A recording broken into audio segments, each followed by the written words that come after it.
tuko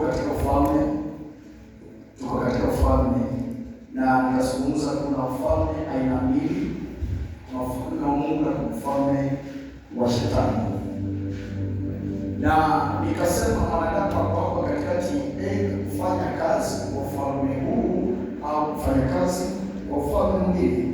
Nikazungumza kuhusu mwanadamu hapo kuimarisha ufalme hapa duniani. Kama utakufikiria sasa msikia vibaya, kwa sababu hiyo yote nimezungumza. Mwanadamu hapo kwa sababu ya kuimarisha ufalme hapa duniani nimezungumza. Nikasema kuhusu wale baadhi ya watu saba, mfano wao wale ambao waliweza kujua kwamba ufalme unaweza kuwa hapa duniani. Nikazungumza kuhusu Musa, mtu wa kwanza. Mtu wa pili nikasema kuhusu Yoshua. Mtu wa tatu nikasema kuhusu Sulemani. Mtu wa nne nikasema kuhusu Hezekia mfalme. Mtu wa tano nikasoma kuhusu Yehoshafati. Leo ninaomba nizungumze mtu wa sita ambaye ni Samueli. Samueli huyu ndio nikiairisha hata kufika kama nitafika kumzungumzia. Samueli huyu nimejipanga nisema maisha, nimejipanga jamani kianza imeendelea. Sasa Samueli huyu ninaomba kwa leo nimzungumzie kwa jina la Yesu. Na ujumbe wa leo kama unaandika Samueli pale tulikuwa leo kama unaandika tunazungumzia kuhusu mimi, utaandika kuhusu mimi niko na uwezo. Mimi niko na uwezo wa kuimarisha ufalme katika dunia hii. Mimi niko na uwezo, or I have power, or I have the ability, or I have authority, whichever utatumia hiyo. Lakini niko na uwezo wa kuimarisha ufalme katika dunia hii. Niko na uwezo. Ukiona nikitangaza matangazo nimetangaza haya, alafu nikisema watu registration, nikasema watu welfare, na nikatumia neno lingine pale nikisema kwamba kama itafika hiyo time kama unafanya uwaji tutakutana na wewe. Ninajaribu kuexercise ufalme. Najaribu kuexercise ufalme. Ni ufalme najaribu kuexercise. I'm not here to beg. I'm here to exercise ufalme because I understand who I am and I know what I can and I know who lives in me. So lazima ujue kwamba una uwezo wa kuweza kufanya nini? Kuimarisha ufalme hapa duniani. Once unakuja kuelewa hilo, basi utasaidika sana. Nipe katika kitabu cha Mathayo sura yake ya 10, maandiko ambayo mnayajua. Nipe mstari wa 5 tunaenda mpaka mstari wa 9. Tunaenda mpaka mstari wa 9, mstari wa 5 mpaka mstari wa 9. Mathayo sura yake ya 10. Maandiko yanasema hawa 12 Yesu alituma akawaagiza, msiende miongoni mwa watu wa mataifa, wala msiingie miji wowote wa Samaria, lakini afadhali mshike njia kuwaendea kondoo wa nyumba ya Israeli waliopotea. Wakati mnapokwenda hubirini mkisema, ufalme wa mbinguni umekaribia.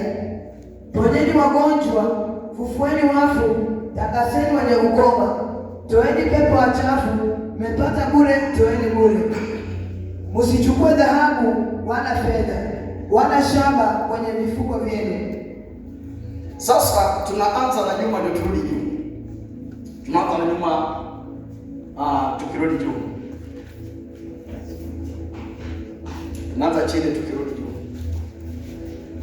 Chini mstari ya nipe 9. Msichukue dhahabu wala fedha. Sasa naanzia chini nikirudi juu. Una uwezo wewe, ndani mwako kuna uwezo na ndani mwako kuna mbegu ambayo kama utatambua na kama utaelewa, basi unaweza anzisha ufalme mahali popote penye uko. Mahali popote penye uko unaweza anzisha, na unakuwa mtu wa kipekee, na unakuwa mtu mkubwa, na unafanya vitu vyenye watu wameshindwa kuvifanya. Lakini makosa yanayosababisha kwamba tusifanye mambo yenye Mungu ametuitia na mbegu yenye iko ndani mwetu, kile kinachosababisha kwamba sije kamea na ikasaidia watu, kwa sababu hatujifahamu, hatujielewi. Kuanzia chini mstari wa 9 inasema kwamba msichukue dhahabu wala fedha wala shaba kwenye mifuko yenu. Yaani Yesu anaita wanafunzi, alafu kisha baadaye anawatuma waende kuhubiri Injili, lakini anawakataa wasiende na pesa. Na hivyo inasumbuaka watu sana. Hivyo inasumbuaka watu sana. Watu wanashindwa kuelewa. Na ndio maana wengine mmepoti verse number 8. mkasema kwamba kuna pastors, kuna prophets, kuna people they are selling the gift of the Holy Spirit. Na Biblia imesema mlipata bure, toeni nini?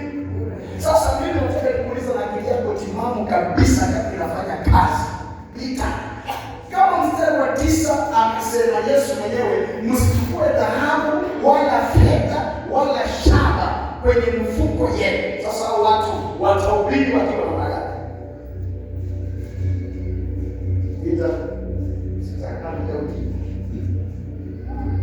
Yesu amekutuma, amekwambia nataka uende Nairobi. Wewe ufanye kazi yako Nairobi alafu rudi. Alafu anasema pale ulipata bure, toa bure. Na hapa 9 anasema kwamba basi usichukue pesa ukaenda nayo. Wala usifanye biashara. Sasa mimi nakuuliza pia, nataka unisaidie ndio mtako wewe kwa sababu ya kaka yako. Nataka unisaidie mbele ya watu hawa. Yesu anajaribu kusema huyu mtu asawahi namna gani? Watasaidiaje na waumini nyinyi ndio mnasema alisema mlipata bure, toeni. Mpaka unijibu ndio niendelee kuhubiri. Siwezi endelea kuhubiri. Tunataka tuelewane na wewe. Ama nikurudishie mstari wa 8. Msomee mstari wa 8. Msomee mstari wa 8 huko. Ponyeni wagonjwa, ufueni wafu. Yaani ukikutana na mtu ambaye ni mgonjwa, weka mikono mwambie pona, na anapona. Ukikutana na mtu ambaye amekufa, mwambie amka, anaamka. Twende. Takaseni wenye ukoma. Mtu ukikutana naye mwenye ana ugonjwa wa ukoma, tangaza kwamba kwa jina la Yesu ninasema takasika, uwe sawa. Na narudi anakuwa sawa. Twende.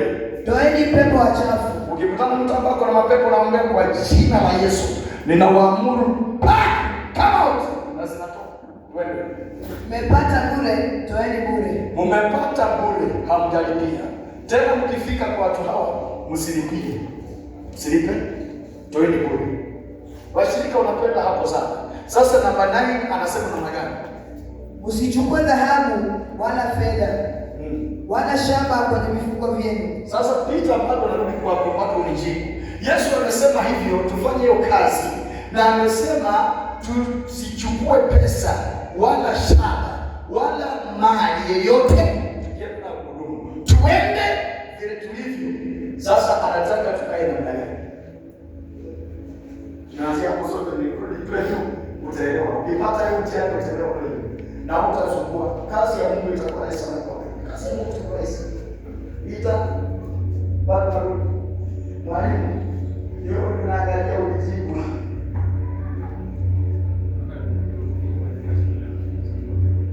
Mwalimu anasema naona ni ngumu kufanya kazi bila sapoti. Na sisi tunasema kwamba tumepata kule tuwe. Na nyinyi mnasema kwamba pasta fulani anauza pesa. Nyinyi washirika ndio mnasema. Na wewe simama tuelewa na karibu. Namba 8 na 9. Karibu.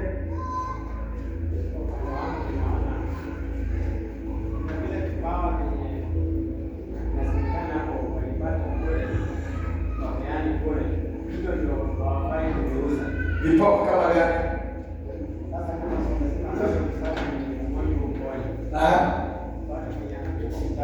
Toa. Afai kuuza. Kuna mahitaji yake mengine yenye lazima wale wenye anahudumia watakamia. Sasa kama unataka kuambiwa utaambiwa waangaliwa. Na Yesu amesema huyu mtu asiuze, alafu amesema asibebe pesa. Sasa wewe tujaribu kutuchangamoto kama wanadamu hapa. Alexander anasikiza sana. Ni wapi penye hao watu watakuta mahitaji ya huyu? Na wanasoma wanasema kwamba alikuwa tu bure. Nimepona. Pastor alituma kwetu bure, ametoka bure. Mali tunasema ninaenda na anamwacha hapo. Mwingine ya pastor kuja mtoto wangu. Basi unaenda, alikuwa anapeleka mocha. Alikuwa anataka kuuza ng'ombe, apeleke kwa watu. Unaamsha kama mtoto. Ng'ombe ilikuja. Haikuja anasema usiuze. Wewe unasema sasa utawaambiaje hapa kwa waamini hiyo kitu? Niko mbele sisi mrefu nataka niongee tu kwa kwa. Hakuna kitu nataka niongee kwa report. Maana kuna kasumba na kuna utata na kuna mambo yanayofai ya kishetani yanaingia ndani ya akili za watu. Na utakiona fulani anafanya miujiza, na anapofanya miujiza watu wanapeleka vitu kwake, anasema fulani anauza. Leo tutawekana sawa. Amen. After kusoma na wewe maandiko tutawekana sawa. Tatu nyingine tunajaribu kujibu.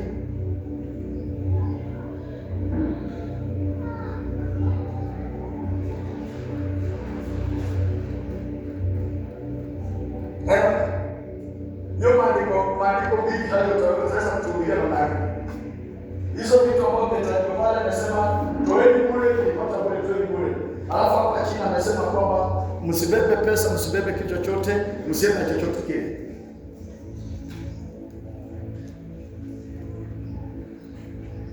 Biblia ni kubwa, ni nzito, ni kubwa. Usione mtu akiugua. Ama usione kwa maoni yangu, Ruth anakuja kwa nianze kuhubiri. Tusibebe dhahabu wala fedha wala shamba kwenye nyumba zetu wakati tunaenda kwenye kuhubiri au kuombea huduma. Wende zilizonga mbele, wao tunafika mahali upate, na ndio mahali utakaribishwa, uache kutangaza amani kwa hiyo nyumba. Kwa hivyo hiyo amani inatoja, sio dhahabu ama fedha ama nini. Amani inakuja kwako. Hiyo nyumba ambayo umeenda umeshahubiri, umeshawahudumia na wamekukaribisha. Imani ndio unafaa kuacha hapo. Sababu nyumba ambayo itakukaribisha, nirudi. Unafaa na huko kuna jibu nirudi. Na mtikizaje kitu na naona unaongea. Nikiona kutoka nitarudi kuongea sasa kutoka. Nyumba ile ambayo imekaribishwa wanaacha hapo amani, ile ambayo itakaribisha unatangaza hapo. Unateguluna. Wewe bado hujanijibu swali langu. Swali langu nauliza kuhusu msichukue dhahabu wala fedha wala shaba kwenye mifuko yenu. Mlipewa bure, toeni bure namba 8. Sasa wewe unahubiri, umesimama pale kwa madhabahu, unataka kuhubiri. Na hiyo ndio mnakutana nao kwa Bible College. Kuna ndugu pale anasema anataka kujaribu, anataka kujibu hilo swali. Kuna yule Mungu ndiye amekupa kipaji kufanya hiyo kazi. Kwa hiyo yeye mwenyewe pia yeye mwenyewe ndiye anakuinua. Kwa hiyo unahitaji kupokea pesa yote. Fanya hiyo ukipokea pesa yako. Yeye amesema hivyo. Na wewe nikikwambia hapa mimi Mungu ananiambia basi namna gani? Na wewe unaniambia wewe amini Mungu. Leo kama umeniweza. Patia wewe ndugu microphone. Amos anakuja, amkati. Hii mnaongea alafu kisha baadaye tunahubiri. Na Samuel huyu tutamfikia kweli. Nimeanza na Yesu kwanza nifike kwa Samuel. Ukiangalia Yomba 8 inaongelea kwamba tupeane bure kwa sababu tulipata kwa bure. Yes. Hilo jambo la kwanza ni kwamba kwa kuolewa kwangu Yesu alikuwa anajaribu kuelezea kwamba si vizuri kuuza. Mfano, kuna ile ya kwamba mimi ninaponya, kwa uponyaji nitalipisha kitu fulani. Yes. Kwa magonjwa kuna hii kama unapeana price. Lakini kwa hii ya 9 anaeleza kwamba na nyinyi msitembee na chochote.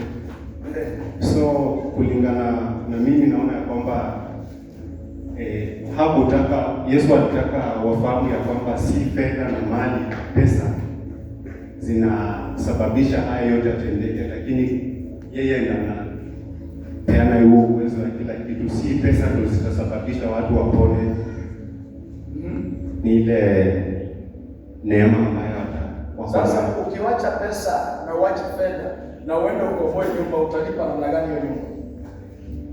Kwa kutokutangaza kile kitu chenye unauza, yaani kwa kutokusema kwamba ninauza. Yule ambaye atatoa hatakuwa ametoa kwa kununua, hatakuwa ametoa kwa hiari. Nani mwenye anatoa? Wewe unafikiria kuombea mtu, unaombea mtu alafu anakupea pesa. Wapi?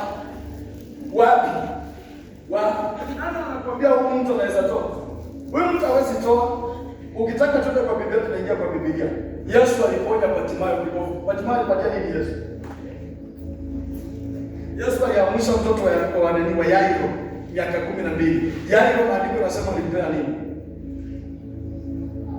Petro anakuja anakutana jamaa mwingine kiwete hapo kwa geti.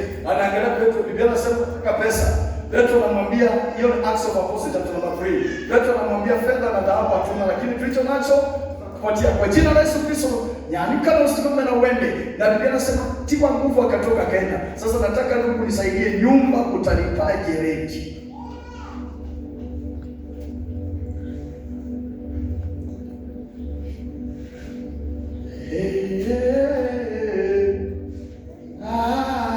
Amerudisha microphone. George, unataka kujaribu? Kuna mwingine karibu. Bwana asifiwe. Amen. Hiyo maandiko according to me inamaanisha kwamba Yesu alikuwa anajaribu kuambia watu kwamba okay, kile ambacho wako nacho, vipawa ambavyo wamepewa na Mungu, yes, wao wamepewa bure. Kwa hivyo wanapoenda kuombea mtu akipona, sio wao wanafanya wenyewe, ni Mungu anafanya ndani mwao. So wanapoombea mtu akipona, hawafai kuitisha pesa kwa sababu ya hiyo uponyaji. Kwa hivyo according to me, Yesu anamaanisha kwamba vipawa ambavyo wamepewa hawafai kuuza kwa mtu yeyote. Tumekubaliana? Kwa sababu wote ama hao pia wamepata tu kwa sababu ya neema. So wao pia wanafaa watoe kwa ukarimu. Namba 9. Basi enda namba 9. Enda namba 9. Soma kwa ukuta namba 9. Nijibu namba 9. Okay. Sasa kama hakuchukui fedha wala dhahabu wala shaba wala kichochote kwa mifuko yao, hao watu wanaenda mjini Nairobi, wanaenda Mombasa, na wewe tutakupeleka kesho. Sasa niambie, nyumba ya wenyewe utalipa nini? Maombi. Yule ambaye amekutuma kule, ambaye ni Mungu. Mungu alijua sababu ambayo amefanya wewe uende huko. Mnacheza na wachungaji. Unacheza na wachungaji. Haya, mwingine atajaribu, mwingine unacheza na wachungaji. Yaani unajua nataka kuonyesha vile mmechukua uchungaji kwa watu wa kawaida. And then you are missing what they carry. Unacheza na wachungaji. Mwingine jaribu. Hii namba 9 tunaleta. Namba 8 tunaelewana, lakini namba 9 nataka jibu. Namba 9 nataka jibu. Ukiniambia waamini Mungu ambaye amewatuma, nitakuuliza wewe, ukikuja hapa time nyingine unakuja hapa, unakuja nikuombee. Mbona huwezi amini Mungu aliyekuumba anaweza kutetea bila kuja nikuombee? Haya, ukirudi hapa unasema pastor unatuonea. Na sasa nyinyi hammoja kama mnaonea wachungaji. Ajoje twende. Bwana asifiwe. Amen. Mimi naelewa kwamba wakati Yesu aliwaambia wasichukue chochote, ufalme ambao Yesu alikuwa ameshauleta ulikuwa ungali uko nao. So Yesu alikuwa angali nao na alikuwa anajua venye atawashughulikia. Pastor, leo nakutetea. Nakuta free of charge. Watu wanafanya na mchezo leo nakutetea. Sikia George ndiye anaongea. Twende George. Lakini sasa Yesu alikuwa anajua baada ya yeye kuondoka itabidi sasa hao wenyewe wanapoanza huduma zao watakuwa wamejipaka, wanajua cha kufanya sasa. Lakini ufalme ulikuwa ungali nao, Yesu alikuwa angali anawatetea. Leo nyinyi watu ambao mko na midomo mirefu yenye mnaongea kwa uchungaji, leo mtakoma. Hata nilienda aliponiaminipo mameshida yangu, akaniambia ndio niombe. Mimi nashangaa Yesu alisema nitoe bure. Mimi nimekuuliza mtalipo nini? Ukiniambia basi namba 9, mkinijibu basi namba 9 nimepona. Kabla sijaanza kuhubiri. Nitahubiri tu. Hata basi 9 kama Mungu atapenda atalipa nafasi kukwambia maana yake. Nani mwingine? Basi kuja hapo ukitoka hapo kuna hapo watu wawili kwanza waongee. Rumsi tunasema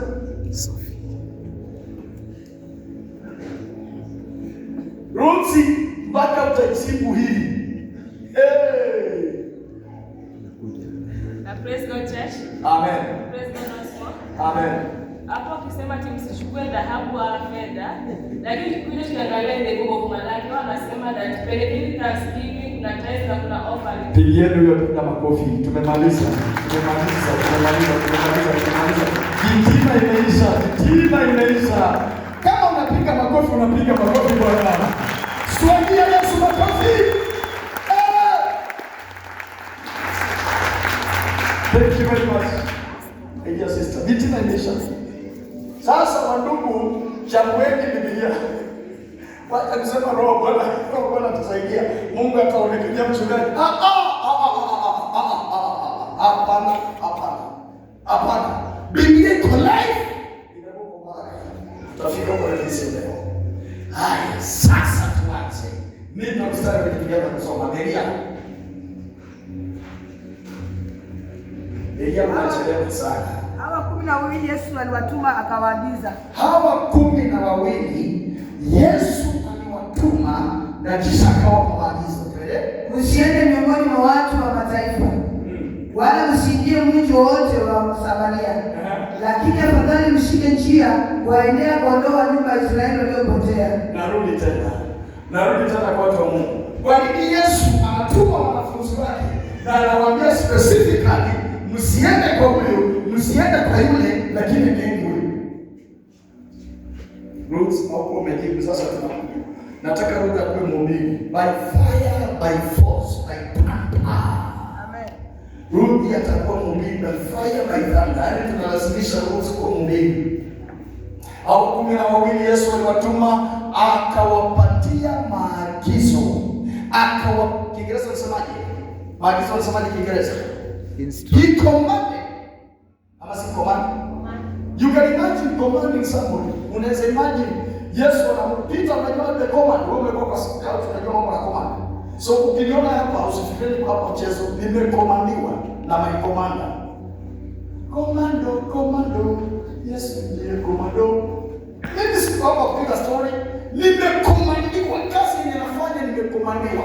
Na imagine katika command Yesu anakuja anasema kwamba msiende wala msiingie. Imagine msiende wala msiingie. Sister kwa nini? Mnajua nikisimama kuhubiri mnalalaka hapo usingizi. Mnafikiria mimi nachukua wanao 2 hours ninaongea mama naongea na ninaacha vitabu naongea na watu mpaka naongeza power. Alafu nimeambiwa nisibebe mfuko, nisibebe chochote, nisiende ni chochote niku hivyo. Alafu anabaki kwa anasema tu pastor akimaliza tunataka tuwekee mikono na tuombee. Alipewa bure atoe bure. Leo nitakwambia ni kazi kuhubiri ngumu. Si rahisi kwa nafikiri. Ni kazi ngumu. It's not the way you are thinking. Kwa nini anaamuru kwamba msiende? Na unajua Yesu anasema, lakini nyinyi mnasemaga pasa anatembelea wengine, atembelea wengine, anaenda kwingine, aende kwingine, anakuaga pasa atakana, msome Biblia mwenyewe. Yesu anaamuru hawa na anawaambia msiende lakini muende. Kwa nini? Amen. Jesus came for the sinners. So the lost sheep are the one that need Jesus most. Why not this one? This one on the way.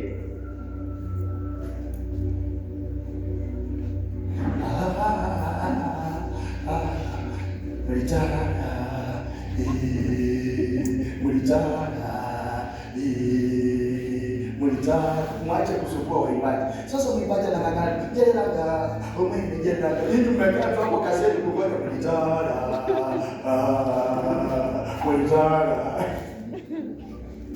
Mimi nitang'ang'ana hapa niking'ang'ana wewe kazi yako hata nikikwambia Bwana asifiwe. Tena tukusema amen peke yake ni shida. Mpaka tena mnaanza kulala. Roots, hao wengine wako kwa njia.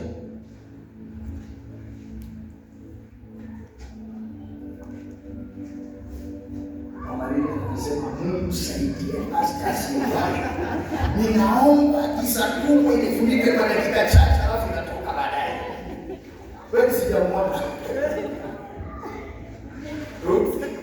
Nisaidie. Hao wengine wakufanyia. Wako kwa nini? Na kwa nini Yesu anakataa wasiende? Na umesema pale wenye wamepotea nataka kwa njia. Nao hawako kwa njia. Kwa nini Yesu anasema wasiende? Haroba msifiwe. Mungu mzuri. Leo sikuulizi maswali. Leo amani inataka sikuulizi maswali. Kuna watu kuuliza kwa wewe sikuulizi maswali. Ndio tunapatia kusaidia. Haya, brother msaidie. Kwa nini Yesu anasema msiende, alafu anaambia mwende?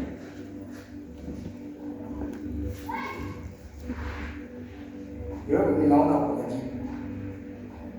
Wewe ndio unakataa majibu ya kiroho. Sio ya dada alijibu na kukupigia makofi maana alikuwa tunajibu. Lakini wewe uko tunajibu lakini unakataa. Kwa nini? My brothers, angalia sana nataka nisaidie also why Jesus said msiende na wewe. Leo nitawasumbua sana. Masa ni Bwana sifiwe. Uko mzima. Niko karibu kufika kwa. Sasa kama unatokana unaenda mbali kurudi haraka. Unasikia pastor yuko hapo. Takuwa pastor yuko hapo. Kwa nini Yesu anasema msiende na wewe? Nikupatia kusaidia. Tupatie dada hapo mbele yako. Haita sana. Sasa tuambie. Unajua tukisoma maandiko unasoma unaanza kulanda unakataa kufuata Biblia. Baba tunasumbuliwa hapa tunateswa. Niruhusu tu tunateswa. Sasa wewe unajiweka hapa Biblia inasema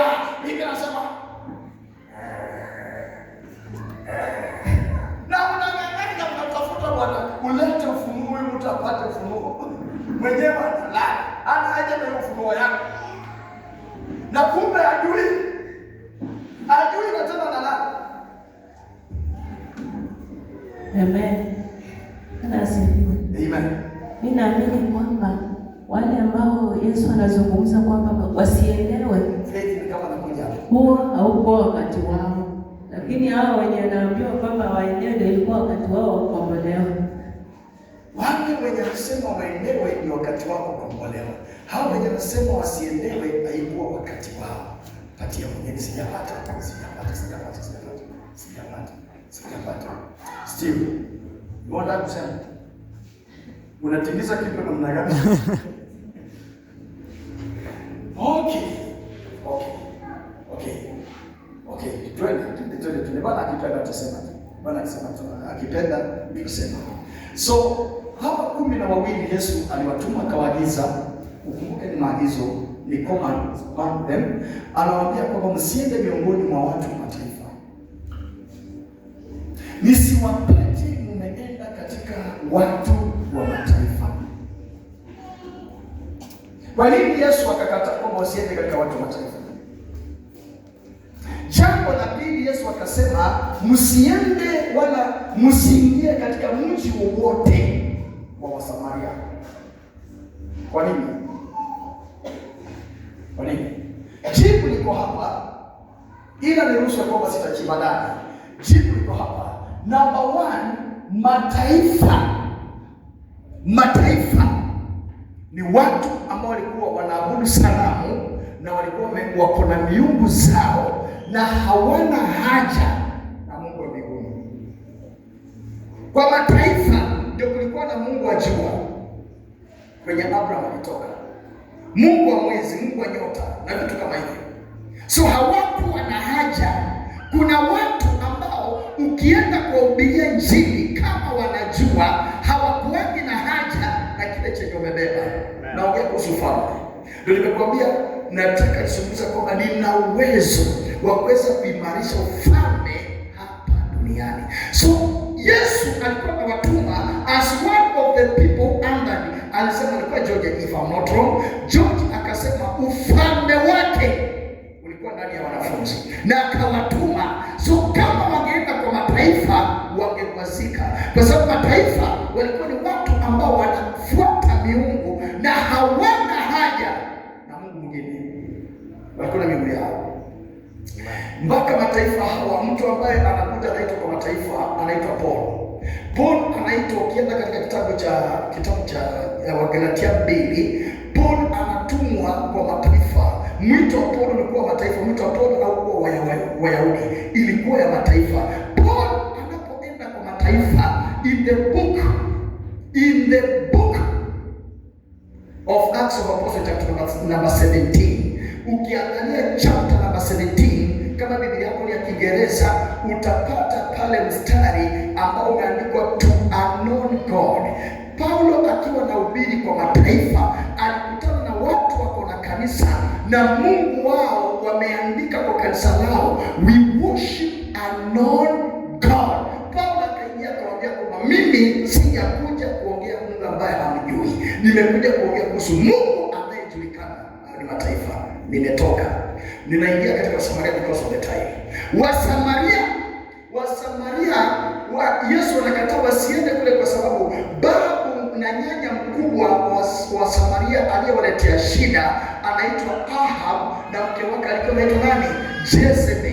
Yeye ndiye alikuwa kwanza kujenga miungu ya Baal Samaria, na alipojenga miungu ya Baal Samaria akasababisha Wasamaria wakapotea, wakaanza kuamini Baali kuliko Mungu mwingine, na wakawa wanafuata Baali na wanasikiza Baali, na Baali ilikuwa na manabii. Ukisoma unakuja kugundua kwamba Baali ilikuja ikawa na manabii ambao walikuwa katika yale madhabahu, na wakawa wanakula na Yezebeli na anawalisha na anawasaidia. So watu wa Samaria wangekuwa wagumu sana kusadiki injili ya Kristo Yesu. Maana yake nini? Katika mataifa kulikuwa na ufalme, na katika Samaria ukawa na ufalme. Sasa Yesu akawaambia, ili ufalme wenu ukapate kupenya, msiende kwa watu wale ambao wako na ufalme, maana utajikuta mkibishana, utajikuta mkishindana, utajikuta mkigombana, utajikuta mkianza kufanya nini? Kujofiana vidole. Maana yule anaamini miungu yake na wewe unaamini Mungu wako. Sasa itakuwa ni vigumu vile mnaweza kuelewana. Na hata leo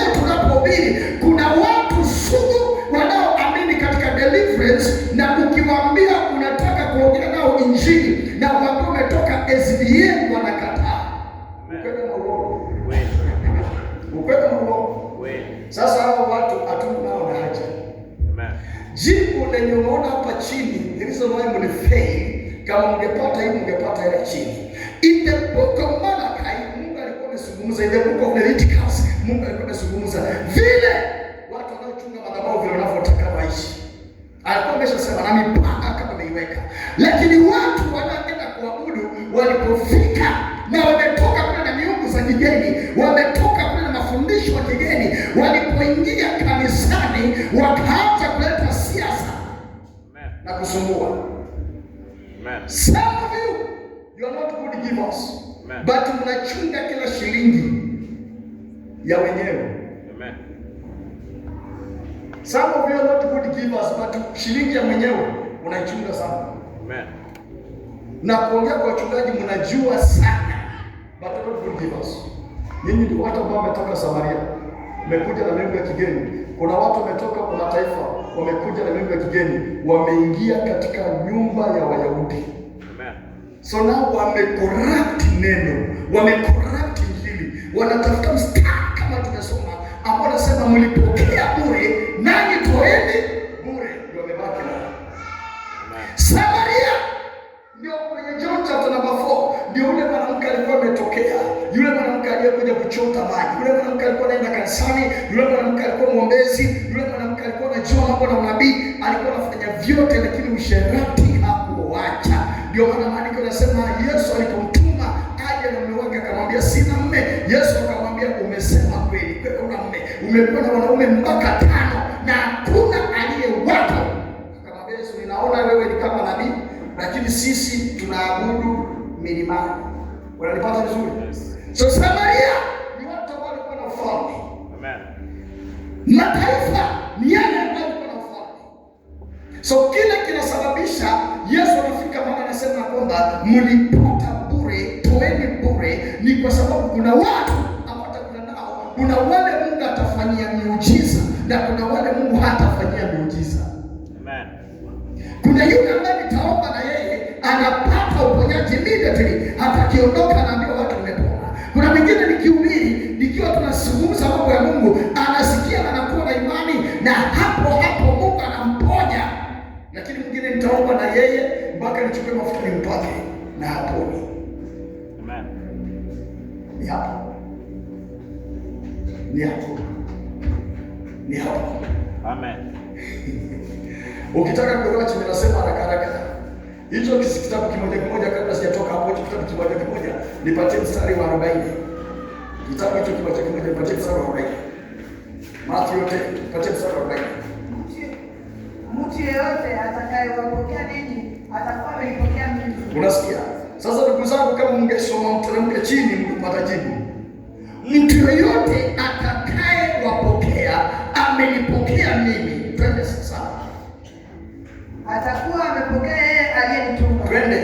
Mtu yeyote anayempokea nabii kwa kuwa ni nabii, atapokea thawabu ya nabii. Sasa ndio ufalme ufanye kazi katika maisha ya mtu.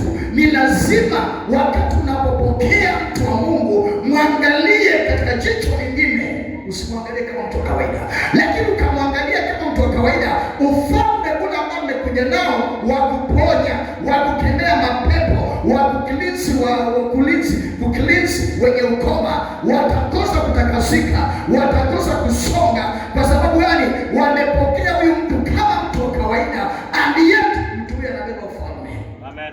When the power meets power, lesser power must bow. Wakati nguvu inagongana na nguvu nyingine, nguvu ile ambayo haina uwezo itashuka na kujisalimisha. So mchungaji anapepa nguvu, na anapokutana na watu ambao anahubiria, anakutana watu tofauti, watu ambao pia na wao wanabeba ufalme. So ukitaka muujiza, ukikutana na mchungaji, ile ufalme ulio ndani mwako, jaribu kusalimisha kwa ufalme wa mchungaji. Hapo utapata miracle. Ndio utakuja kujua kwamba ninaweza omba hapa na mtu anafanywa deliverance kule nyuma, lakini mtu ako hapa mbele na ako na shida na deliverance ichendeki kwake. Amen. Huyo ni Msamaria. Amen. Huyo ni mtu wa mataifa, ako na ufalme. Amen.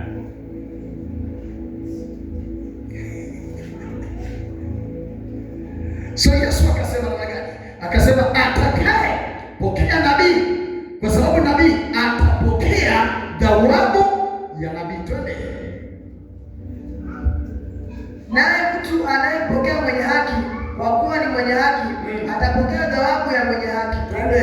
Kama yeyote akimpa hata kikombe cha maji baridi mmoja hawa wadogo, kwa kuwa ni wanafunzi wangu, Yes. amini nawaambia, hata ikosa thawabu yake. Sasa watu wanaweza kuja katika huduma na walikuja wakiwa hawana uwezo, lakini anabaki hana uwezo katika huduma. Kwa nini? Alikuja akiwa maskini ili kwamba Mungu ampandishe. Yesu akitumia kikombe cha maji baridi alikuwa anamaanisha kwamba unaweza ingia kwa ufalme ambao ni kanisa ambalo ametuma mfanyikazi ya kwamba akahubiri pale, na anabeba ufalme wa kubadilisha maisha ya watu, ikatoke kuwa kawaida ikawa isiyo ya kawaida. Lakini wewe kujiunganisha, lazima utoe kikombe cha maji baridi. Amen. So unaona pale pengine amesema mkipata bure, toeni bure. Hapa naye amerudi anaambia wanafunzi, mtakapoenda, yule yeyote atakayewapokea, kwa sababu nyinyi ni manabii, atapokea kile ambacho mmebeba. Ndani mwenu kuna ufalme. Ndani mwenu mmepatia nguvu za uponyaji. Ndani mwenu mmepatia nguvu za cleanse, kutakasa mwenye ukoma. Ndani mwenu mmewapea nguvu za kuamsha maiti. Ndani mwenu mmewapea kila kitu chenye mnataka, lakini hamtakiachilia. Lazima kuwe na mtu ambaye atakayewapokea. Kama atawapokea na wape kikombe cha maji, atoke bure. Amen. Na yule mwenye atabaki kusema kwamba walipata bure, watoe bure, hakuna chenye anapata. Amen. Tusome maandiko na wewe. Sijatoka ni gani niko hapo. Yule mwenye bado amekataa, amebaki katika mstari wa 8, anasema ni haki yangu kupona, ni sawa. Ni haki yangu kutendewa miujiza, ni sawa. Ni haki yangu kuombolewa, ni sawa. Ni haki yangu kuinuliwa, ni sawa. Ni haki yangu ya kwamba Mungu akagusa maisha yangu, ni sawa. Ni haki yangu masikio yangu yafunguke, ni sawa. Ni haki yangu ya kwamba ukoma ukanondokea, ni ni sawa, lakini swali najiuliza na wewe ni kwamba unajiconnect ama umekataa? Maana Yesu alisema atakayewapa angalau kikombe cha maji baridi, anapotumia neno kikombe cha maji baridi anasema hautakosa wao. Anamaanisha kuna watu ambao hawana uwezo wa kupika chai, hawana uwezo wa sukari, hana uwezo wa maziwa, lakini uwezo alionao ni kwenda mtoni apate maji bure, ayabeba alete kwa nyumba. Yaani uende mtoni, maji ni ya bure, lakini huwezi kuja kwako, unaiaendea uchote ulete kwako. Ukishaleta kwako, basi mchungaji akishaingia, kwa sababu hauna chochote. Lakini kuna kila mtu kwa nataka katika maji, basi chota maji kikombe moja, mpe. Hapo hautatoka bure. Wale wasomaji wazuri wa Biblia, ukienda katika kitabu cha 2 Kings chapter number 4, 2 Kings chapter number 4, there's a woman ambaye bwana yake, maandiko yanasema kwamba bwana yake alikuwa ni nani? Ni nabii, na alitembea pamoja na manabii, alikuwa mtumishi wa Mungu, lakini alikufa kwa maskini, akawacha madeni. Alipoenda huyo mwanamke kwa mtumishi wa Mungu ambaye anaitwa Elisha, Elisha alimuuliza, una nini? What do you have? Amen. Elisha alikuwa na miracles. Elisha alikuwa na uwezo wa perform miracles. But anauliza mwanamke, what do you have? Mwanamke akamwambia, kwa nyumba yangu sina chochote ila chupa ndogo tu ya mafuta ambayo imebaki, ya kwamba nikitumia, nikimaliza mimi kutumia basi nakufa. Ile Elisha akamwambia, enda nayo chupa uombe vyombo vya watu, alafu jifungie kwenye nyumba yako, alafu utakumimina mafuta. You must work. There's no miracle that comes when you are sitting there. Hakuna muujiza unakuja kama umekaa pale. Wanasema walipata bure, watupike bure.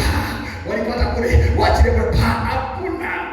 Ukisoma katika Agano na kurudisha katika huyu naye Elia, na kurudisha kwa baba yake Elisha. Baba yake Elisha ambaye alikuwa anaitwa Elia 17, kama ni msomaji mzuri, akishamaliza kunywa maji ambayo alikuwa kwa kijito Kidroni, kishisha kauka, neno la Mungu likamwambia, ondoka, enda katika mji wa Zarefati, nimeamuru mwanamke mjane. Yesu anakuja anazungumza katika New Testament, anauliza watu katika siku za Elia nabii, kwani hakukuwa na matajiri? Ndio Mungu akamtuma Elia aende kwa mwanamke mjane. Yesu ndiye anauliza, imagine. Akamwambia, teremka uende katika mji wa Zarefati, utakutana na mwanamke akiokota kuni. Huyo mwanamke mwambie akupe chakula. Elijah akaenda akapata mwanamke kwenye lango anaokota kuni, akamwambia huyo mwanamke ya kwamba naomba unipe maji. Kwa nini naomba maji? Maana maandiko inasema kama mtu atakupatia kikombe cha maji, maskini anaweza kosa vyote, lakini maji, maskini hakosi maji. Kama kuna nyumba unataka kujua ni ya maskini, hiyo nyumba inakuwa na maji. Ndio maana unaona maji pale. Maskini anaweza kukosa soda, anaweza kukosa chai, anaweza kukosa ugali, uji unaweza kukosekana, lakini maji ya kunywa hayakosekani. Maana unasema Elijah akamwambia, enda ulete maji. Mwanamke yule akiwa anaenda kuleta maji akabebe, rudi kuja. Maana Elijah alipomtuma ulete maji na akaona yule mwanamke anakimbia, mtu ambao kwa mtambo ungetafuta hapo ungeweka. Alipoona yule mwanamke anakimbia, akamwita haraka akamwambia, njoo. Maana aligundua kwamba huyu mwenye anazaleta maji ana uwezo kukutana kile ambacho kubeba. Umejua? Mwanamke akarudi, akamwambia, usilete maji bure. Enda utengeneze kipande cha mkate kisha ulete. Yule mwanamke akamwambia, sikiza, kuna kitu nataka nikwambie. Vile Mungu wa mbinguni anavyoishi, hakujua anaongea na nabii. Hakujua anaongea na nabii, Yesu anasema. Yeye hakujua. Lakini kama vile Mungu wa mbinguni anavyoishi, ambaye amesimama mbele yako, kuna kitu nataka nikwambie ambacho hujui. Mimi nataka nikwambie hivi, ya kwamba sina chakula kwa nyumba yangu. Nimebakisha kaunga kadogo sana na kamafuta kadogo sana, ili ya kwamba nikatengeneze mkate na tule, tuvunjane na mtoto wangu. Tukisha vunjana na mtoto wangu akule nusu, nile nusu, alafu kisha baadaye tujiandae kwa sababu ya kifo cha njaa. Basi hapo ndipo Elia alijua kwamba chenye ninabeba huyu anaweza kipokea. Ndio maana Yesu amesema pale ya kwamba yeyote atakayewapokea, kwa sababu ni nabii, atapokea thawabu ya nabii. Yeyote atakayewapokea, kwa sababu nyinyi ni watu wangu, atapokea thawabu ya mshahara, atapokea. Amen. So wacha kuangalia wachungaji na kijicho mbaya, na wacha mdomo wako ukate. Amen. Kwa mchungaji, hata kama sio mimi, koma. Amen. Hata kama kuna mchungaji anauza maji, koma. Amen. Toa kidole chako kwake. Hata kama kuna mchungaji anauza chumvi, koma. Nisikupate unamwongelea. Laana unaweka kwa nyumba yako. Amen. Unamaliza nyumba yako yote.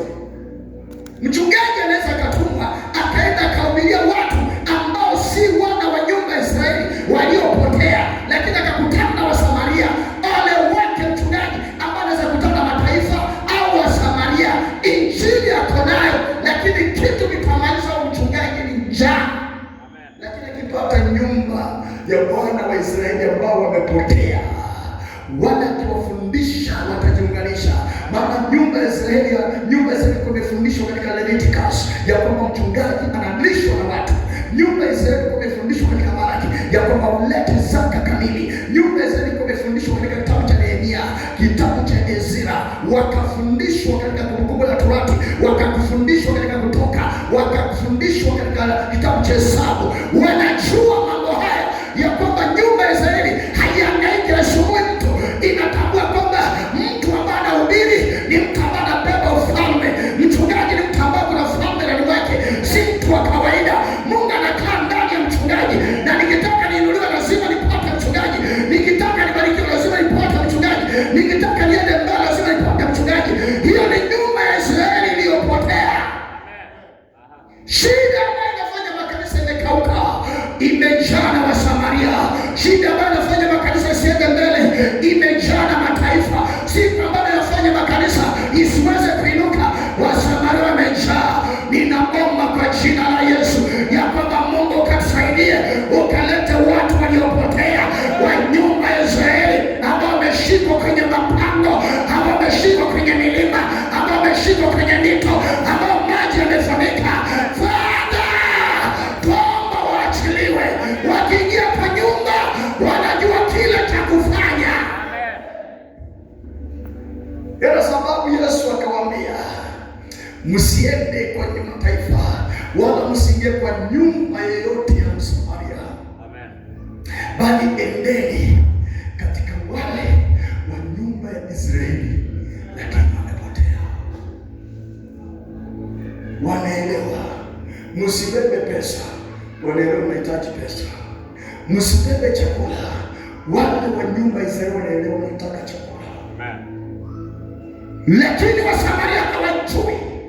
Amen. Yesu anamwambia mwanamke Msamaria, nipe maji. Imagine maji. Mwanamke Msamaria anamwambiaje? Mimi na wewe. Nangoli. Emetoka ni somebody. Nauliza, je, naongea na mtu? Yesu anamwambia mwanamke Msamaria, Yesu amebeba kitu kimejificha ndani mwake. Anamwambia, jitokee maji unipe ninywe.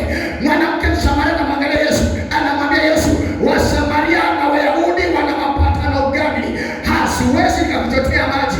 Kisima ni kirefu, chota mwenyewe. Lakini kumbuka kwamba mwanamke huyu amekuja kisimani kuchota, na mara mingi anachotanga maji, lakini amekuona Yesu amekataa. Anamwambia kisima ni kirefu, chota mwenyewe. Leo nimekuja na neno la Bwana, nimekuja nikakwambie, omba Mungu kabla ya nyumba ya Israeli ambao uliyepotea, angalau utaona ufalme. Omba Mungu kwamba ukapatikane katika masalio yaliyokuwa yameenda kando kidogo, na neno likakurejesha. Omba Mungu kwamba Mungu akaumbe ndani mwako moyo wa nyumba ya Israeli. Hautang'ang'ana. Amen. Watu wananiangalia. Nimekuambia kuhubiri huko. Amen. Nimejaribu kupitia maji. Rosi ndiye alikuwa atakana kwa anasema, na mimi nimekaa hapa nasema yes. Yes. Yes. Kuhubiri si kazi rahisi vile unafikiria. Amen. No. Inahitaji muda wako na Mungu. Amen. Ukiwa na church ambayo iko na members 50, Wasamaria 48.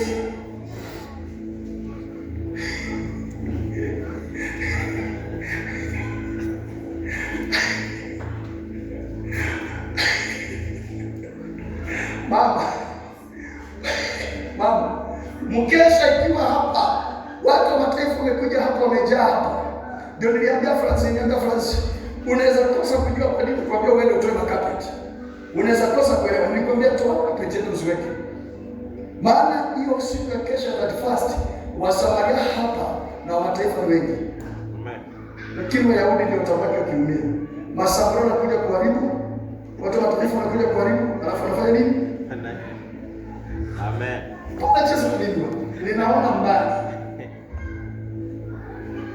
Wasamaria wana haja. Amen. Wanaweza cheza mpaka wanakuja kelele kitu anafunja. Na amri. Amen. Ndio tunasema sadaka tunaleta kanisani sadaka. Amen. Leo hii naomba watu. Amen. Mama leo hii imeuma. Wasamaria, watu wa mataifa. Anaangukia kitu kinavunjika. Mapepo yanatoka ndani mwake anafunguliwa. Lakini tunatangaza kuna vitu anapokea. Amen. Atakuja kama tumeshazinunua. Wacha kugombana. Leo nimekusaidia. Na mbona maandiki notes? Leo nimekusaidia kuna tofauti ya Wasamaria na wale waliopotea njia. Amen. Ukiwa na Wasamaria watu wa mataifa karibu na wewe my friend, ukiongea vitu vya Mungu wanakuangalia. Yaani nasema nini? Hebu rudia. Ni kama hawajasikia na wamesikia. Wako. Lakini Yesu aliwaonya. Yesu kwa ndio maana nawaambia pale ukiona neno ya kwamba ikomande, ukiona neno ikomande, unaweza akaamuru na akisema sema akawaagiza. Ukiona Yesu anakupatia onyo, anaambia bwana usiende kwenye mazote wewe. Amen. Ukienda kwenye mataifa utakufa. Kile kinafanya wachungaji wanakuwa sumu ndani ya makanisa ni kwamba makanisa wachungaji wameenda kuhubiri na wamekosa kugundua kwamba kanisa limebeba Samaria. Kanisa limebeba watu mataifa. Na kanisa liko na nyumba ya Israeli iliyopotea. Sasa Msamaria akikuja katika Samaria akicheza na maua kirudi nyuma, anainama hivi kidogo, anainama na ni Msamaria. Anataka kukamilisha misho yake. Basi na anapeleka shingo kama mwani. Kama mwani. Kule kunafanya kazi kama mwani. Kwanza anapeleka. Anaingiza maua. Ndani mwake anasema mission accomplished. Amen. Wanaona chakula wanaambia pastor anaingiza kuhubiri wetu. Umekutoa msaada. Jioni uende kule. Pastor anakula chakula kinaingia kutumbo chenye akita toka. Amen. Akiestukia kwa kule begini. Pastor anaenda.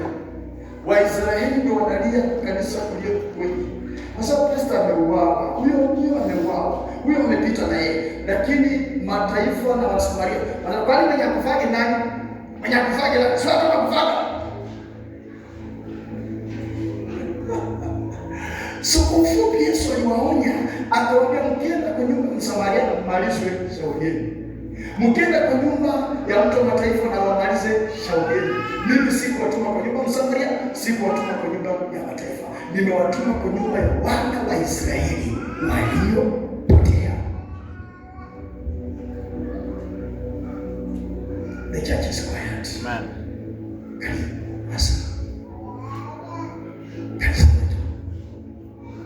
Wanapiga sawa. Lakini afadhali mshike njia kuwaendea kondoo wa nyumba ya Israeli waliopotea, maana hao mkiwafundisha ukweli watashika. Amen. Maana ni watoto wa agano. Mkiwafundisha vile nimewatuma watasikia. Mkisema Mungu wa Israeli. Sasa anasema kwamba ninaombea watu wengine hapa wala kwa mesikia nikiombea watu wengine. Kuna mtu mwingine anaweza muombea na anashika mkono juu yake ama anasema mbele yake anasema kwamba Father in the name of Jesus. Lord, I pray for your presence and your power. Na nasema kwamba you devil, you have no power and authority to live in the life of this person. Petro wakati leta shida anamwambia this is one of the daughter or one of the son of Israel. He was lost. Ulimoja bibi au kijana wa Israeli aliyepotea. You cannot live in her. Live. Toka. Na Petro anatoka. Amen. Kwa maana ninajua watu wa nyumba ya Israeli waliopotea na wajua. Hao ni watoto wa agano. Mungu amefanya nao agano. Hao ndio tunasema kwamba at the top of Israel. Mungu wa Israeli anafanya. Niko na mshirika mmoja hapa ambaye baba yake ni mzuri sana. Baba yake ni mtu wa dini mzuri. Akawa mshirika akawa analeta tithe. Baba yake akamuuliza napeleka wapi? Akamwambia napeleka kanisani kwetu. Akamwambia unapelekea pasta wako tai. Pasta wako ni Lawi. Watoto wa Lawi walikufa.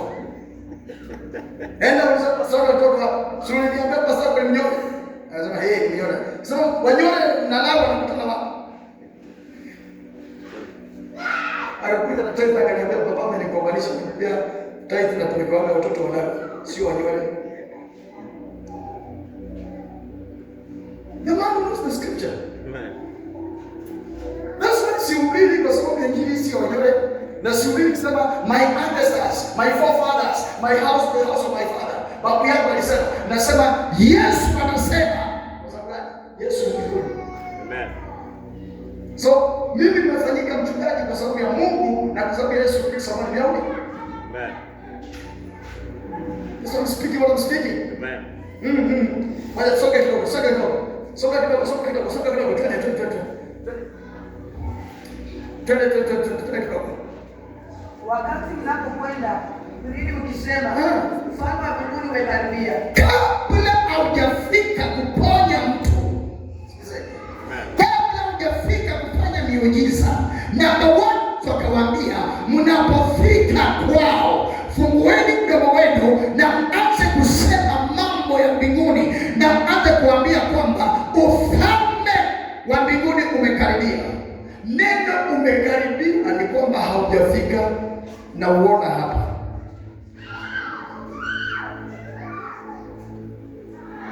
Na uona Kiingereza nasema is at hand. Neno ufalme wa Mungu umekaribia ni kwamba my brother haujafika na uona hapa. So it is either ni wewe na mimi ufanye chenye unafaa ukifanya chenye unafaa ufanye basi unashuka. Amen. Ndio maana kuna watu miracles kufanyika ndani mwao is very, na kuna watu wengine miracles kufanyika ndani mwao it's not good. Kuna mtu kwa kanisa hili Tanga alipoingia haikuwahi ona muujiza kwake. Amen. Fungueni midomo yenu kisha muambie ufalme wa Mungu umekaribia. Wakikubaliana kila ambacho mnasema basi wanaochochea kila ambacho umebeba kuanguka kwao. Wakikataa kukubaliana kila ambacho umebeba basi kila ambacho umebeba kinarudi kwenu. Ndio maana Yesu akasema mnapokaribishwa kaeni hapo. Wakiwakataa kumuta mavumbi na mondoke. Amen. So tunapofika tumekuja na ufalme. Sasa ukitaka ufalme udominate, ukitaka ufalme take over, ukitaka ufalme ukae ndani mwako, au ukitaka ufalme uguze maisha yako na kubariki, lazima ukubaliane na kile nimebeba. Amen. Kuna sababu hiyo ambao mmekoniwa na wachungaji ambao hawakuitwa. Na mlipokuja hapa the reason why hamjatembelewa ni kwamba haujafika level ya kugundua kwamba 1000 note iko fake na iko original. Amen. Wewe umeishi kujua kwamba 1000 zote ni fake. Amen. Hakuna chenye unaweza pata. Hakuna chenye utapata. Until utakapofika mahali ujua kwamba nikiingia kanisani wakati unataka kuhubiri hapo ndipo ufalme wa Mungu umekaribia. Na wakati ufalme wa Mungu umekaribia ni mimi kuactivate kuingiza ndani mwangu ufalme. Amen. Nikiingiza ndani mwangu ufalme basi ufalme wa giza utaondoka. Mtu saidia haraka ule Biblia. Fungua nani haraka ile kitabu cha Marko in the book of Mark chapter number. Open it very quickly to me. The Mark chapter number 5 ni 15 mstari ambao Biblia inasema kisha yule mwendazimu aliyejawa na mapepo alipomwona Yesu akakimbia akasujudu mbele yake. Hiyo ndio nataka katika sitaki nyingine. Mark chapter number 5 verse 6.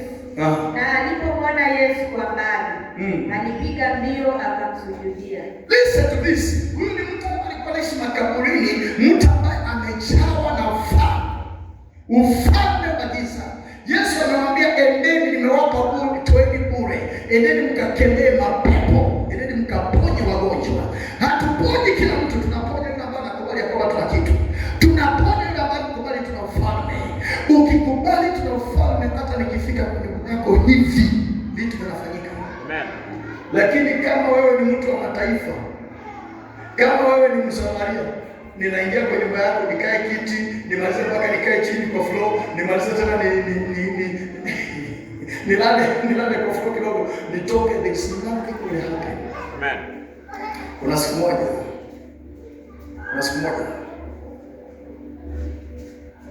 mama alikuwa na wewe. Kuna siku moja tulitoka hapa. Kuna mshirika mwanaume alikuja hapa. Sitaki kumention jina. Kuna mshirika mwanaume alikuja hapa, tukaongea naye kuhusu mambo ya kwake, tukaongea naye hapa sana. Na nikatoka nikamsindikisha mpaka kwake usiku. Tukapata mke alikuwa kwa nyumba na mtoto. Tulipoingia kwa nyumba ilikuwa usiku. Nilipoingia kwa nyumba hivi na mke alikuwa mbele ya mtoto pale. Hata kabla sijakaa na pepo manifest, alikuwa tupe mtoto, jamaa akachukua mtoto, mama yake akakuja usiku. Kama unakumbuka, mama kijana alikuja usiku kwa sababu ya ndugu, na kijana akawa asha na mapepo yaka manifest kwa mke bila hata kuongea. Nimeongea na kijana hapa, tumemaliza na kuongea na kijana, so tumetoka naye tunaenda nikampeleka mpaka nyumbani. Nilienda na gari mpaka nyumbani kwake usiku. Tulipofika nikasimamisha gari, nikasima mataa. Mungu alikuwa amekaa kwa nyumba na watoto. Amelea mdogo, mkubwa kako pale. So tulipoingia kwa nyumba, akaingia akasalimia mke wake. Kaka alikuwa amekaa hapo kwa kiti. Nikasimama hapo. Hata siku nimeanza kuomba, pepo ilikuwa manifest. Mnataka anarusha mtoto. Jamaa anashika. Naanza duru. Mnataka I followed us doing deliverance. Nikafanyia deliverance. Nilipomaliza kufanyia deliverance sikukaa. Maana tulipomaliza na mapepo nikamwambia ndugu asante. Na mwambie acha tuingie kwa gari tuende. Mama kijana akawa tukiomba, mama kijana aliingia kama tunaomba. Kama anafanya deliverance. Nimesikia sauti nyingine inatokea yenye asikuwa ipo kwa sababu zenye tuko nazo hapo naye. Nasikia sauti nyingine inafanya hapo. Yesu. Macho kwa mbele napata kuna mtu mwingine na ako serious kuliko watu wote hapo ndani. So nikamaliza deliverance. Nikarudishia ndugu mke wake. Kama wewe ni nani? Nasema pastor, so kae kidogo nikamwambia nimemaliza nini. But tukitoka hapa siku moja na kufanya deliverance. I'm talking about the kingdom. Amen. My brother, we are carrying the kingdom. Ni wewe unaweza jua tunabeba ama ukose kujua. Simple as that. Kuna wanaume nimefanyia deliverance. Nyinyi mnajiuliza, mnauliza kwa nini wanafanyia deliverance sana kuliko wanaume? Mnajua sababu gani? Unaweza nijibu kidogo. Kwa nini wanawake wanafanyia deliverance sana kuliko wanaume? Wanawake wana mapepo mengi. Niliona mtu ameandika kwa mtandao anasema kwamba nanyi wadada mapepo ish. Hebu nisaidie kidogo nielewe.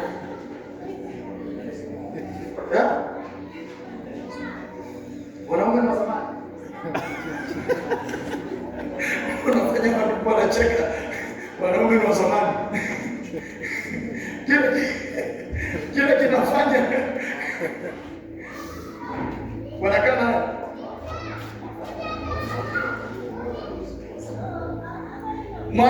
thank you very much. Wanaume wako na moyo wa Samaria. Na pia kuna wanawake ambao wako na mioyo wa Samaria. Yaani mwanamke lakini mwanaume. Ukimwambia funga macho kama mfunga karibu na ukimwambia funga. Samaria wewe. Wewe Samaria. Amen. Unaipata lakini? Yes. Watu wa nyumba ya Israeli waliopotea, miujiza kufanyika kwao hata hausubuki. Amen. Hausubuki. Na hata mama wachana na wao. Hausubuki. Mtu nyumba ya Israeli amepotea, hausubuki. Ukimwangalia hivi kama adui alikuwa ameingia. Ufalme ule unajisalimisha quickly. Ndio maana Biblia inasema alipomwona Yesu kwa mbali, sio kwa karibu. Alipomwona Yesu kwa mbali, alikimbia akapiga magoti mbele yake na akajisalimisha. Yesu akiwa mbali, alipomwona ufalme ndani mwake ukainama. Amen. So kila ambacho kinafanyika wanawake ndio wanajua sana. Na wanaume wenye wanafanywa deliverance sana, hao ndio wanaweza kuwa wachungaji wazuri. Amen. Wanaume mwenye afanywa deliverance, huyo mtu ukimpeleka kwa uchungaji, umepeleka gunia kwa uchungaji. Amen. Mimi nakwambia kweli. Umebeba mtu mataifa aenda hubiri Mungu mwingine. Umebeba msamaha aenda hubiri Mungu mwingine. Lakini wale wanaume wenye deliverance inafanyika na know very quickly, they can go and preach. Amen. Because they are very quick to open up to God. Very quickly. Amen. They understand the laws of heaven. Amen.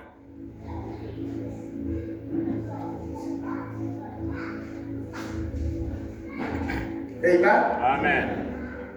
Leo tunakusana. Amen. Amen.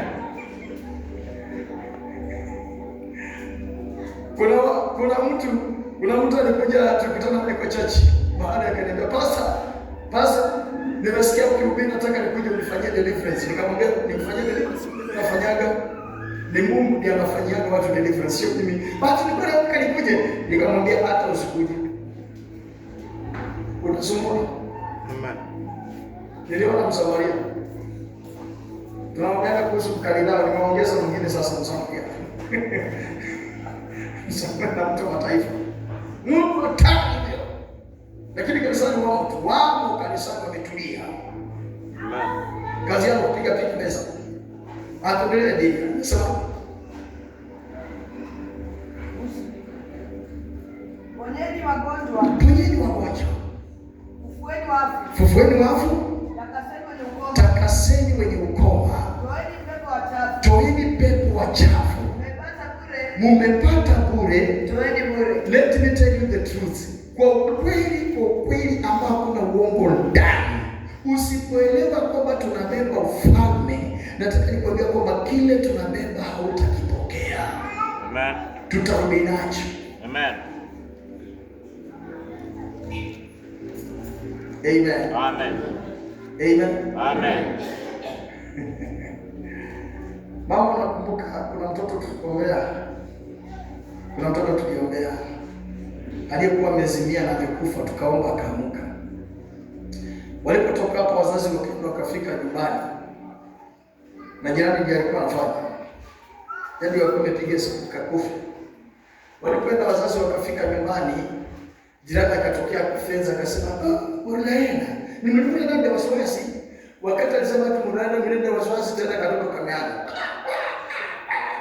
Wanakuja wanamwaga maji, hakuna kanaenda tena wakatoka mimi. Sasa mimi nimekaa na hiyo tulimalizana na ile vitu, nimetulia, wamefika kwa mama. Kufika kwa mama wanasema nini? Wanasema, "Pastor, tulikuwa tumekaa kwa nyumba jirani, wakati ameingia kuja kusalimia tena anaanza kukufa kwa wapi leta." Sasa tunasema I arrest any power that is standing on the way to block a miracle. Catch fire. Kidogo zimekamatwa. Na ufuwena anasema jina. Na uliza jina. Bwana anasema si jirani wangu mwenye anatoka kuingia kwa nyumba leo. Jioni ukitoka kutuambia yeye angekuwa kwa nyumba. Nikamwambia nataka nini? Akasema sitaki mtoto aishi. Mbona mtoto unaibisha? Huyu nasema tupeleke, tulikuwa tumefika mbali. Huyu mpaka aende. Nikamwambia kuna maana naenda. Sasa wewe ndio unatoka. Tukaanza kumenyana. Kama wewe ndio unaenda. Baada ya kaachilia tukamaliza. Nikamwambia endeni. Nikamwambia enda, damu ya Yesu Kristo ikutoshe. Walipoenda wakafika kwa nyumba. Kesho kijirani hakutoka. Hakuonekana ya pili ya tatu. Kisha wakasikia ni ugonjwa mbaya. Wakasikia watu wanafanyia kwa nyumba.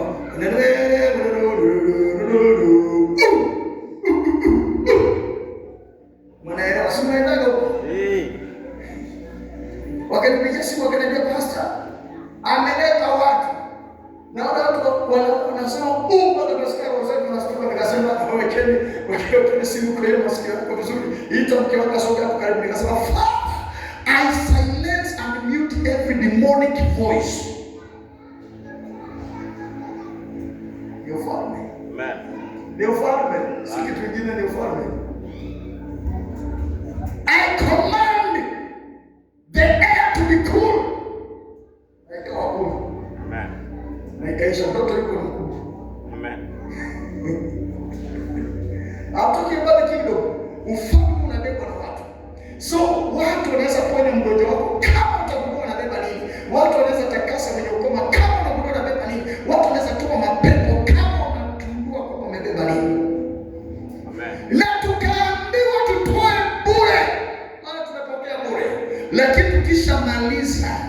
ukiwa mtoto wa nyumba ya Israeli iliyopotea, nikishamaliza utakaa chini unajiuliza, kweli kabisa alikuwa ameenda amerudi, kweli kabisa sikai kawaida, na unachomoka mimi unaenda kweli kwa mchungaji, unaomba nimerudi.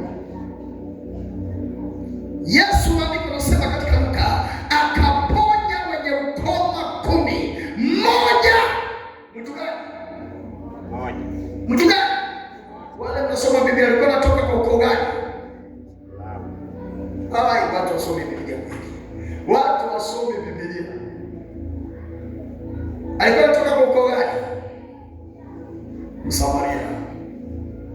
Hapa Yesu alishangaa. Yesu akasema, mlikuwa watu 10 mliopona, wapi wale 9 waliopona? Mbona mwenye amerudi kusema ni asante ni huyu Msamaria?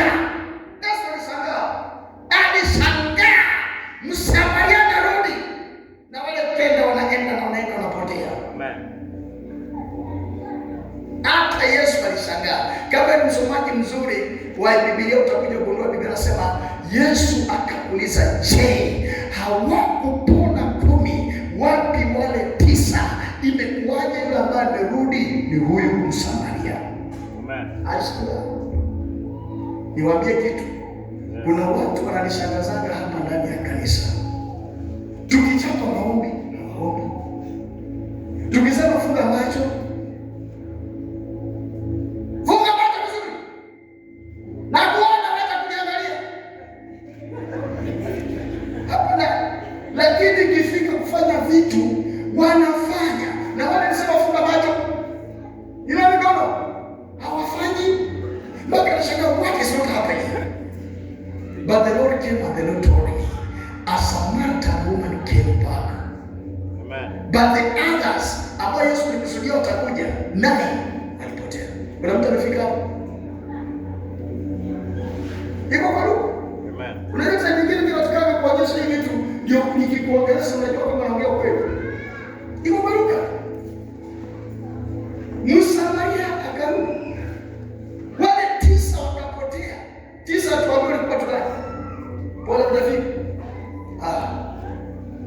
Mimi nani mkotosulo? Mkotosulo kwa eating my time. You are eating my time. You are eating my time.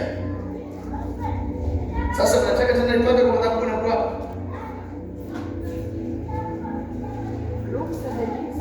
Luke 17:16. So and fell down on his face at his feet, giving him thanks. And he was a Samaritan. And he was a Samaritan.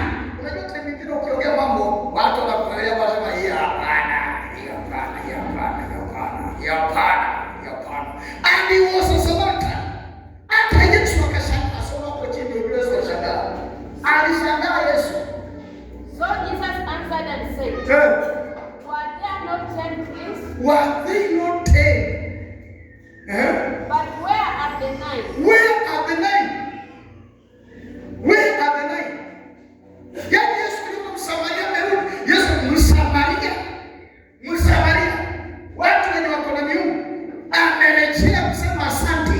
Lakini mtoto wa ufalme, mtu ambaye ni wa nyumba ya Israeli yapotea, amenenda na akakwenda kabisa. Ninaombea mtu kwa jina la Yesu ya kwamba hiyo pigo lenye limewekwa kwamba ukapiga mwaka 2026 ya kwamba wewe unaomba kila mara na kuachilia maombi kwa sababu ulikuwa umepotea na leo umeifahamu njia, wakaweka pigo kwenye njia yako.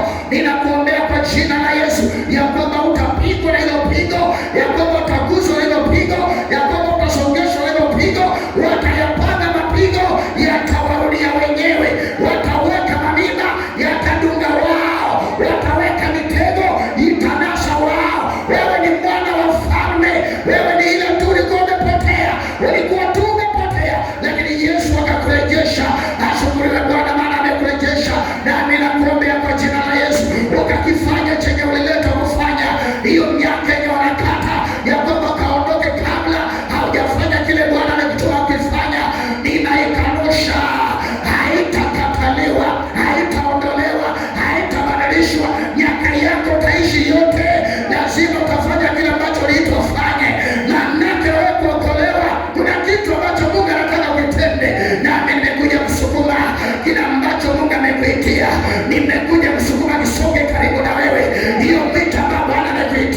nimekuja kusongesha karibu na wewe hiyo mwito ambao Bwana anataka ukaifanye. Kuna watu utajiri wako uko katika kutoa, ninakuja kukumbusha leo hiyo sauti ambayo imekurudisha nyuma, ukawacha na kutoa, ukawacha na kujikonekta, ukawacha na kuheshimu watu wa Mungu, ukaanza siasa. Leo naikamata hiyo roho, naitoa kwenye anga yako, ninakutuma usonge mbele, manake utajiri wako uko ndani ya kutoa. Wale wanaotoa, maandiko nasema wamebarikiwa kuliko wale wanaopokea. Wachana na sauti inayosema ya kwamba ni vya bure. Wachana na hiyo sauti. Wewe mtu wa ndani ya nyumba, wewe mtu wa ndani ya familia, wewe ambao umeitwa na mbingu, hakuna cha bure. Yesu alikufa ili ukafanikiwe. Yesu alikufa ili ukainuliwe. Yesu alikufa ili ukasonge mbele. Huyo Yesu anasema ikiwa utapokea nabii, utapokea thawabu ya nabii. Ikiwa utapokea mtume, utapokea thawabu ya mtume. Ikiwa utapokea mwalimu wa neno, thawabu iko. Ikiwa utapokea kuhani, thawabu iko. Wale ambao walienda kwenye uganga wakajiunganisha na madhabahu ya uganga, wanayangaisha maisha yako, nataka nikwambie kuna thawabu, kuna jibu mpendwa, kuna jibu mpendwa. Wacha kuangaishwa na wale walio na madhabahu ya giza, wacha kuangaishwa na wale wanaamini uchawi, wacha kuangaishwa na wale wanaamini uganga. Kama kuna mganga, kuna mchungaji. Kama kuna mganga, kuna nabii. Kama kuna mganga, kuna mtume. Wataweka na wewe unaweka, watafunga tunafungua, watashika tunafungua, watashika tunaondoa mikononi mwao, wataua tutaiangusha. Maana maandiko yanasema tumepewa power. Ninasema tena tumepewa power ya kutangaza watu wanakoa. Kama ulifungwa ndani ya maskini, niko na power ya kufungua maisha yako kwa jina la Yesu, nikayafanya kawe sawa. Hata kama umeweka vitu, hata kama umeweka nadhiri, hata kama umeweka maagano, wanasema utaondoka. Waliosema ni watu, unahitaji mtu akasema ondoka, na kisha unaondoka. Hata kama umesema utafanikiwa, ni watu waliongea. Unahitaji mtu katika maisha yako atakayesema na ukasema ndio, atakayesema na utasema na napokea, atakayesema na unasema na inuka.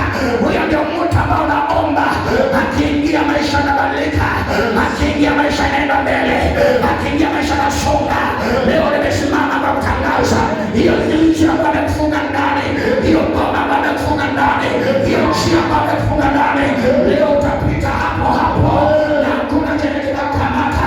Utapita hapo hapo na hakuna chenye kitakushika. Nimekamata uchawi, nimekamata uganga, nguvu zao naziharibu, madawa yao naiharibu, maneno yao naiharibu, misingi yao nabomoa. Kama waliweka misingi na mimi nimesimama kuibomoa, ama waliinamisha watu, ninasema utainama. Watangoja sana, hawataona umeinama. Watangoja sana, hawataona umeondoka. Hiyo nyumba hapo ndipo nakaa, hauondoki, hauondoki, hauondoki. Wanaojifanya wanahamisha watu, wewe hautahama. Wao ndio tunasema wahame, maana ukiondoka hapa hao ndio wanahama. Wale wanaongojea sauti yako unapoongea, unasema ndio hapo kanaongea. Leo nakutuma, sauti yako naibadilisha, inakuwa sauti ya simba. Inasema sauti ya simba, inatangaza sauti ya simba. Ninaona Mungu anainua watu, ninaona Mungu anabadilisha maombi ya watu. Wamezima maombi uliokuwa unaomba, leo nakutuma enda uombe. Naweka moto juu yako, enda uombe. Naweka moto kwa ulimi, enda uombe. Naweka moto kwa tumbo, enda uombe. Naweka moto kwa moyo, enda uombe. Hiyo moyo wako unaostuka, leo tunafikisha mwisho. Moyo wako utastuka tena. Yao ndio ianze kustuka, yao ianze kustuka, yao ianze kustuka. Unawaona mnarudi ndani ya nyumba, leo nakutuma na mavazi ya moto. Wanapokuona warejee kwa manyumba zao, warejee kwa manyumba zao, warejee kwa manyumba zao. Inatuma manadamu, inatuma manadamu, inatuma manadamu, inatuma manadamu. Hiyo mahangaiko haitakuangaisha tena, hiyo hali haitasumbua tena. Yesu ameshaleta thawabu, Yesu ameshaleta jibu, Yesu ameleta utetezi ya kwamba anatetea. Na ninainua mkono juu, ninatetea maisha yako, ninainua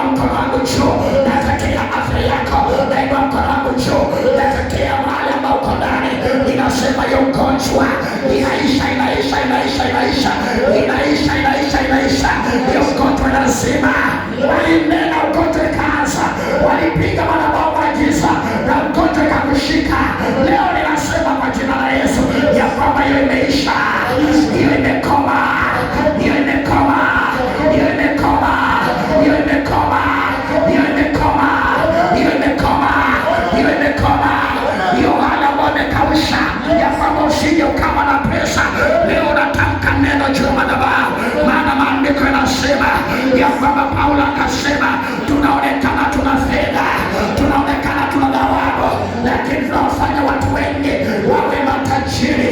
Leo natuma mtu ambaye pesa yake imefungwa, leo natuma mtu kwamba ifunguliwe, ya kutuma pesa yake ifunguliwe. Ukienda mahali pako pa kazi, hiyo pesa naifungua. Ukiingia mahali pako pa kazi, hiyo pesa naiachilia. Ukiingia mahali pako pa kazi, hiyo pesa iachiliwe kwa jina la Yesu, kwa jina la Yesu, kwa jina la Yesu, kwa jina la Yesu, kwa jina la Yesu. Ndio mwaka, ndio mwaka, ndio mwaka, ndio mwaka. Walisema utatembea, watakuona uking'ara, watakuona uking'ara, watakuona uking'ara, watakuona uking'ara, watakuona uking'ara, watakuona uking'ara.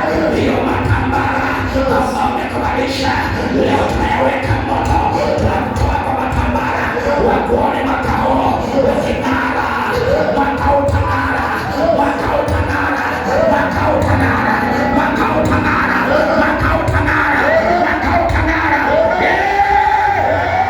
Kama umeweka kiapo ya kwamba pesa yako isiongezeke, inasema sawa, mwaka huu unapoanza Januari hii, ya kwamba hali yako ya kifedha inaanza kuibadilisha, hali yako ya kifedha inaanza kuibadilisha, hali yako ya kifedha inaanza kuibadilisha, hali yako ya kifedha inaanza kuibadilisha, hali yako ya kifedha inaanza kuibadilisha, hali yako ya kifedha inaanza kuibadilisha, hali yako ya kifedha inaanza kuibadilisha. Anza kuwaza pesa, waza pesa, waza pesa, waza pesa, waza pesa. Inatoa mawazo yako mahali penye imelala, inaamsha mawazo yako tena, inaamsha akili yako tena, inaamsha talanta yako tena. Hiyo talanta ulionayo wacha kuizima, wacha kuizima, wacha kuizima. Hata kama imesikwa, ninasema ifufuke. Hata kama ilikufa, ninasema ifufuke. Kuna watu mtaomba na mambo yanabadilika. Ninasema kuna watu mkiondoka kwenye ibada hii, unaenda kuomba ombi moja, mambo nayaona yanabadilika. Ninaona kwenye anga ombi moja inabadilisha mambo, ninaona kwa anga ombi moja inabadilisha mambo. Haijalishi unayekaa karibu na wewe, haijalishi unameshika anga lako. Leo ninateremsha hiyo uchawi, ninaangusha hiyo uganga, ninamshusha yule anayeshika anga yako. Aleta utainuka leo, ninamkamata kwa mamlaka za Bwana. Ninatangaza teremke, natangaza teremke, natangaza teremke, natangaza teremke, natangaza teremke, natangaza teremke. Ninatema, ninatema, ninatema, ninatema, ninatema, ninatema upako, ninatema upako wa kuinua watu juu. Ninatangaza hiyo anga, chukua hiyo anga. Hakuna atakayetawala, hakuna atakayeshika, hakuna atakayecheka nyara. Aliyemtesa ametesa, imetosha. Aliyemtesa ametesa, imetosha.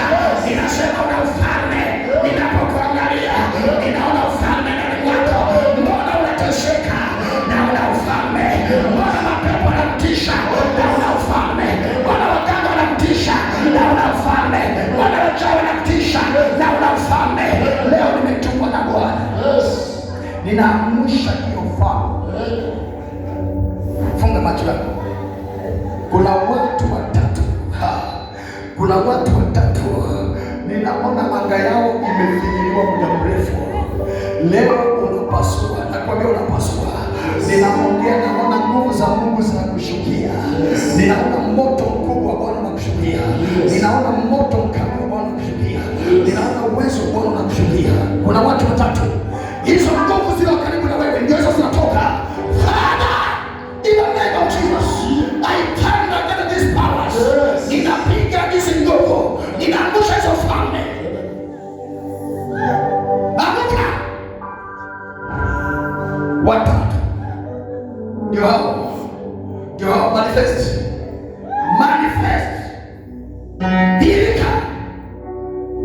ninateka nyara ya ufalme. Hiyo kifo itawezekana, haya magonjwa yatawezekana, hiyo umaskini narudisha na kuteka nyara. Uliye kwenye anga, nimemkamata. Ufalme unapokutana na ufalme, lazima ufalme wa chini ukainame. Nimekushika wewe uliye hapa, hawataongezeka kupita hapa. Uliye hapa hawataenda kupita hapa. Uliye hapa hawatasonga kupita hapa. Leo ninakukamata. Kwa hiyo anga inakushika, kwa hiyo anga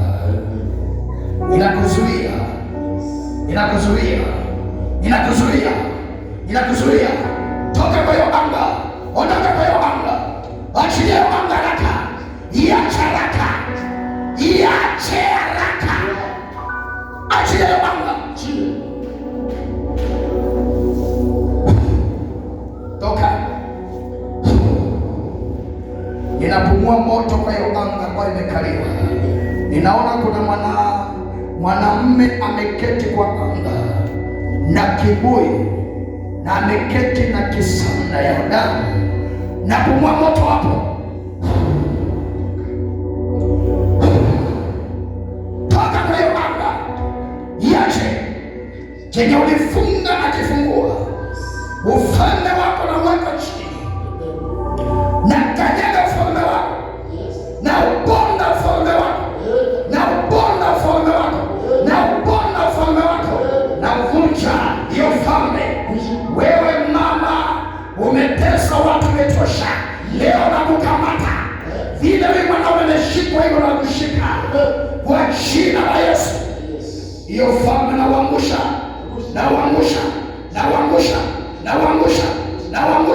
Na chochote mlichotamka, chochote mlichonena, yes, nabomoa. Ninabomoa ufalme kwa jina la Yesu. Ninabomoa ufalme kwa jina la Yesu. Ninaubomoa kwa jina la Yesu.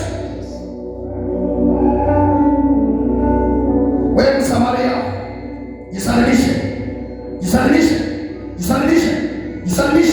jisalimishe na miungu yako. Jisalimishe na hiyo miungu, jisalimishe na hayo madhabahu. Ninayavunja hayo madhabahu, nabomoa hayo madhabahu. Kazi yenu imeisha.